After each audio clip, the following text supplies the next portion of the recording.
दोस्तों, think IAS में आपका बहुत बहुत स्वागत। आज हम विवेकानंद जी के बारे में जानेंगे।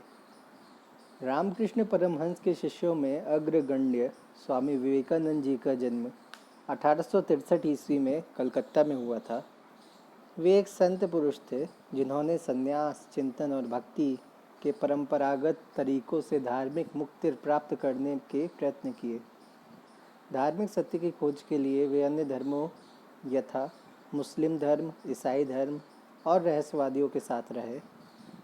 उन्होंने इस बात पर विशेष जोर दिया कि ईश्वर और मुक्ति तक पहुंचने के निश्चय ही अनेक रास्ते हैं और मानव सेवा ही ईश्वर की सेवा है। इसका आशय है कि मानव ईश्वर का मूर्त रूप है। इनका जन्म 12 जनवरी 1863 में हुआ। इनके बचपन का नाम नरेंद्र नाथ दत्त था। इनका अन्य नाम विवेदिशानंद था, विविदिशानंद। रामकृष्ण परमहंस से ये नवंबर 1881 में मिले। शिकागो धर्म सम्मेलन 1893 में इन्होंने संबोधित किया। राजनीतिक चिंतन की दृष्टि से इनकी 3 प्रमुख रचनाएं हैं। पहली है from Colombo to Almora lectures. दूसरी है इंडिया एंड हर प्रॉब्लम्स। तीसरी है मॉडर्न इंडिया। इनकी मृत्यु 4 जुलाई 1902 ईस्वी में हुई। स्वामी विवेकानंद की प्रधानता रुचि धर्म और दर्शन में थी। उनके चिंतन के मूल में वेदांत की शिक्षाएं थीं। वेदांत के आधार पर वे ऐसा दर्शन विकसित करना चाहते थे जो समस्त संघर्षों को दूर करके मानव जाति को बहुमुखी संपूर्णता के उस स्तर पर उठा सके जो उसका प्राप्य है। विवेकानंद का वेदांत दर्शन मुख्यतः 3 स्तंभों पर आधारित था। पहला, मानव की वास्तविक प्रकृति ईश्वरीय है। दूसरा, जीवन का लक्ष्य उस ईश्वरीय प्रकृति की अनुभूति है। और तीसरा, समस्त धर्मों का मूल लक्ष्य समान है। विवेकानंद जी के धार्मिक विचार, क्या धर्म पर वो अपने विचार रखते थे, इसके बारे में हम देखते हैं। वे योग को ही धर्म का मूल आधार मानते थे। उनके अनुसार योग एक साधारण व्यक्ति के लिए मानव तथा मानवता का ही सम्मिलन है। एक रहस्यवादी के लिए उनके निम्न तथा उच्च सत्ता का मिश्रण है। एक प्रेमी के लिए योग प्रेमी तथा प्रेम के देवता का मिलन और एक दार्शनिक के लिए समस्त अस्तित्व का बोध है। स्वामी जी की इच्छा थी कि वे वेदांत के आधार पर भारत को चिंतन के क्षेत्र में एक बार फिर अतीत का गौरव प्राप्त हो जाए, किंतु उनकी दृष्टि इतनी व्यापक थी कि वे केवल राष्ट्रीय गौरव की सीमाओं से प्रतिबंधित नहीं थे। विवेकानंद जी धर्म को व्यक्ति तथा राष्ट्र दोनों को ही शक्ति प्रदान करने वाला तत्व स्वीकार करते थे।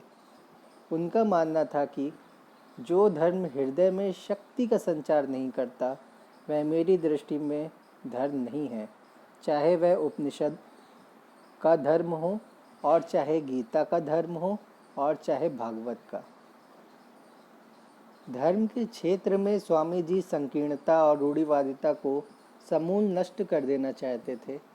विवेकानंद जी के अनुसार धर्म आध्यात्मिक जगत के सत्यों से उसी प्रकार संबंधित है जिस प्रकार रसायन शास्त्र तथा दूसरे भौतिक विज्ञान भौतिक जगत के सत्यों से।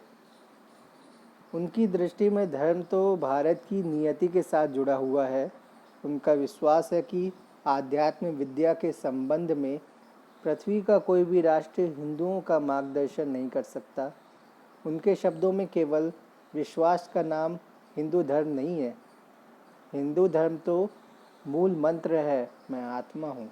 यह विश्वास होना और तद्रूप बन जाना अस्तु हिंदुओं की समस्त साधन प्रणाली का लक्ष्य है। सतत अध्ययन द्वारा पूर्ण बन जाता है। ईश्वर के निकट जाकर उसके दर्शन कर लेना, उन सर्वलोक पिता ईश्वर के समान पूर्ण हो जाना, यही असल में हिंदू धर्म है। हीगल की तरह स्वामी जी का भी विश्वास था कि प्रत्येक राष्ट्र का जीवन किसी एक प्रमुख तत्व की अभिव्यक्ति है। उनकी दृष्टि में धर्म भारत के इतिहास में महत्वपूर्ण नियामक सिद्धांत रहा है। विवेकानंद ने राष्ट्रवाद की धार्मिकता का प्रतिपादन इसलिए किया कि वे समझते थे कि आगे चलकर धर्म ही भारत के राष्ट्रीय जीवन का मेरुदंड बनेगा। उनके अनुसार राष्ट्र की भावी महानता का निर्माण उसके अतीत की महत्ता की नींव पर ही किया जा सकता है। उनके विचार में धर्म का अर्थ शाश्वत तत्व का साक्षात्कार करना था। उनका कहना था कि धर्म ही शाश्वत तत्व का साक्षात्कार करना है। उनका कहना था कि धर्म ही शाश्वत तत्व का साक्षात्कार करना है। उनका कहना था कि धर्म ही निरंतर भारतीय जीवन का आधार रहा है। अस्तु सभी सुधार धर्म के माध्यम से ही किए जाने चाहिए। अतः राष्ट्रवाद का आध्यात्मिक अथवा धार्मिक सिद्धांत राजनीतिक चिंतन को विवेकानंद की महत्वपूर्ण देन मानता है। विवेकानंद ने राष्ट्रवाद को एक नए स्वरूप के रूप में प्रस्तुत किया। उसे अपनी ही धरती पर अपने ही पैरों पर खड़े होने की प्रेरणा दी, अंधे बनकर यूरोपीकरण से बचने की सीख दी और धर्म में विश्वास और कर्म में लगन का मंत्र फूंका।